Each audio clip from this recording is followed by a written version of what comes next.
Hi friends, welcome back to tech railway. ఎట్టకేలకు బెంగళూరు నుండి సత్యసాయి ప్రశాంతి నిలయం వరకు ప్రయాణిస్తున్న మెము ఎక్స్ప్రెస్ రైల్ ని అనంతపురం వరకు పొడిగించడం జరిగింది.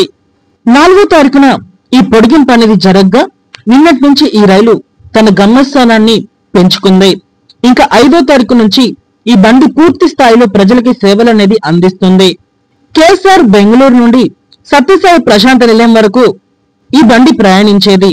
ప్రజల నుంచి వచ్చిన విజ్ఞప్తులు, ప్రయాణికుల ఇబ్బందులను దృష్టిలో ఉంచుకొని ఈ బండిని అనంతపురం వరకు పొడిగించాలని రైల్వే శాఖ నిర్ణయాన్ని తీసుకోవడం జరిగింది. ఈ నిర్ణయానికి అనుగుణంగా జూన్ 4వ తారీఖున ఈ బండిని అనంతపురం వరకు పొడిగించడం జరిగింది.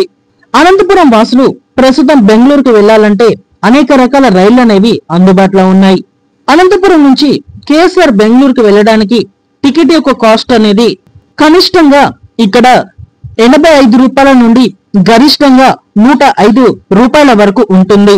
ఇంకా ఈ బండ్లకి రిజర్వేషన్ అనేది ఎక్కువగా ఉండడంతో ఉన్న 4 జనరల్, ఈ జనరల్ లోనే ప్రయాణికులు ఇరుక్కొని ప్రయాణించవలసిన ఇబ్బందులు అనేవి ప్రయాణికులు ఎదుర్కొన్నారు.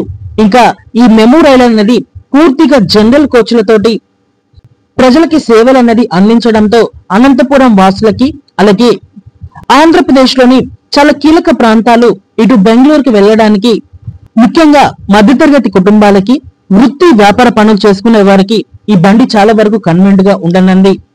ఈ బండి ఉదయం 8:35 కేఎస్ఆర్ బెంగళూరులో బయలుదేరి మధ్యాహ్నం 1:55 అనంతపురం రైల్వే స్టేషన్ కి చేరుకుంటుంది.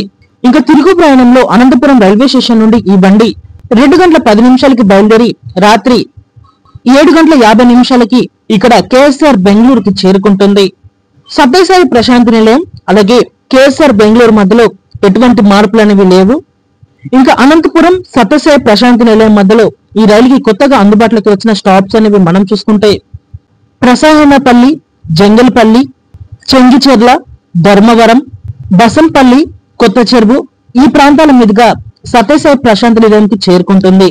ఈ రైలు యొక్క అప్డేట్ అనేది ఆన్లైన్ లో కూడా మీకు అప్డేట్ అయింది. వేర్ ఇస్ మై ట్రైన్స్ ఇలాంటి యాప్స్ లలో ఈ రైలు యొక్క డీటెయిల్స్ అనేవి అందుబాటులోకి వచ్చాయి.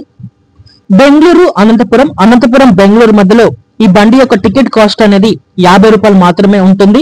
మిగతా రైలు అన్నిటికీ కూడా 80 నుంచి పైగానే ఉంటాయి. ఈ బండికి మాత్రం 50 రూపాయలు మాత్రమే ఉంటుంది. దీనివల్ల మధ్యతరగతి కుటుంబాలకి ఈ రైలు చాలా కన్వీనెంట్ గా ఉంటుంది. ఓకే ఫ్రెండ్స్, ఈ బండిని పొడిగించడం మీద మీ అభిప్రాయాన్ని కామెంట్ చేయండి. మరిన్ని రైల్వే అప్డేట్స్ కోసం మన ఛానల్ ని ఫాలో అవ్వండి. Thank you for watching. Have a nice day.